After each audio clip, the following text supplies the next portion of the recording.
श्री स्वामी समर्थ. जयशंकर. बरेच जण आपण स्वामी भक्त आहोत. आपल्या स्वामींना शरण गेलेलो आहोत.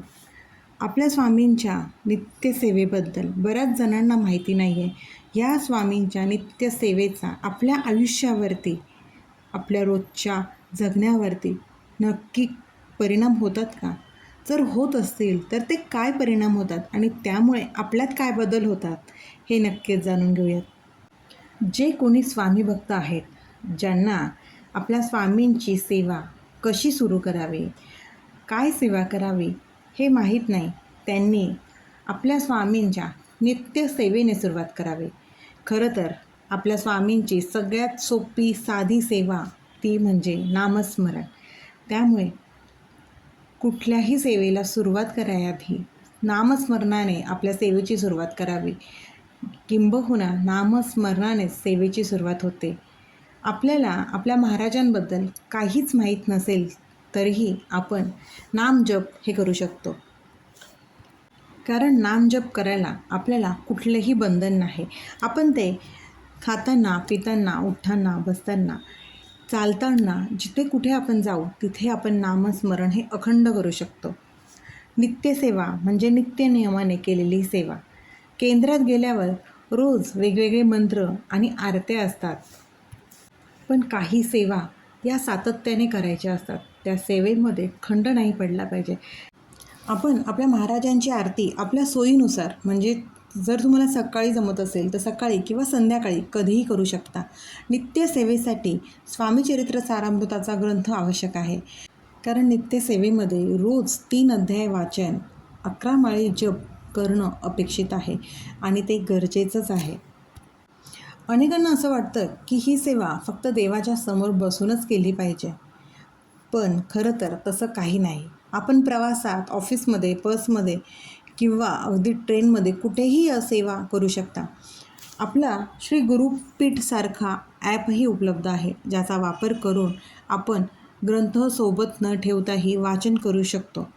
शाळेत किंवा कॉलेजला जाणाऱ्या मुली देखील ज्यांना घरी वेळ मिळत नाही, त्या लायब्ररीमध्ये किंवा प्रवासात ही सेवा पूर्ण करू शकतो. नित्यसेवेचे खूप असे कडक नियम नाही. फक्त मांसाहार टाळलेला नेहमीच बरा. सात्विकतेने केलेली सेवा ही अधिक प्रभावी ठरते. शेवटी काय खावं किंवा काय खाऊ नये हा ज्याचा त्याचा वैयक्तिक प्रश्न आहे. आपण जसे आहोत, म्हणजेच आपल्यातील राग, लोभ, मोह आणि आपल्यातील इतर जे अवगुण आहेत, जे दोष आहेत, तसे आपल्या स्वामींनी, महाराजांनी आपल्याला स्वीकारले पाहिजे. आपले स्वामी आपल्याला आईच्या मायेने जवळ घेतात आणि या स्वामींनी आपल्याला आईच्या मायेने जवळ घेण्यासाठीच आपल्याला आपले अवगुण, आपले दोष बाजूला ठेवून जमेल तशी आपली नित्यसेवा करायला हवी. मासिक धर्माच्या काळात सेवा वाचण्याऐवजी ती श्रवण करावी.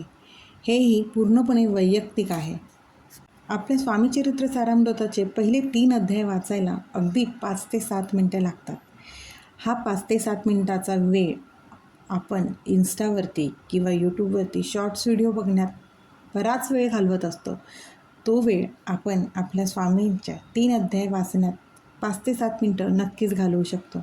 कारण तो थोडा वेळ जर आपण सेवेसाठी दिला तर आपलं आयुष्याचं कल्याण मात्र नक्की होईल. नामजपासाठी काउंटर मशीनही आहेत किंवा मोबाईलच्या ॲपमध्येही काउंटर हा ॲप आपण वापरू शकतो. नाम जप करताना मन एकाग्र होणं अत्यंत महत्त्वाचं आहे. सुरुवातीला आपलं मन भरकटतं, पण आपण जर सातत्य ठेवलं तर एकाग्रता नक्कीच वाढते.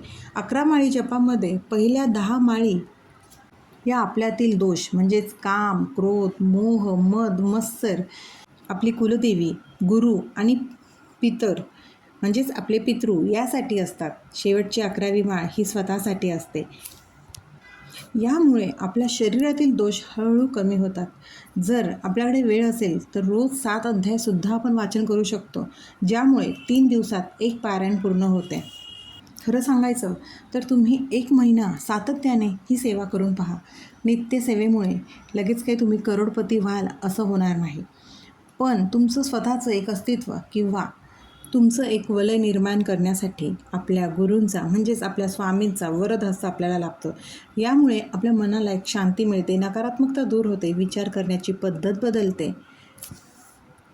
जे तुम्ही ब्रह्मांडाला चांगलं देता तेच तुम्हाला परत मिळतं. म्हणूनच आपल्या सेवेमध्ये सातत्य ठेवा, नित्य सेवा चुकवू नका. ही सेवा अगदी तुम्ही रात्रीसुद्धा करू शकता.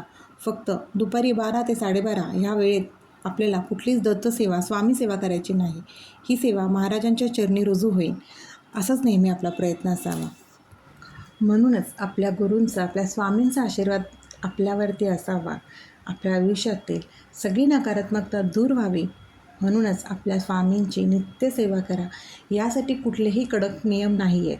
फक्त स्वामींवरती विश्वास आणि आपली श्रद्धा आधार आणि आपले कष्ट आणि कर्म प्रामाणिक असायला हवेत.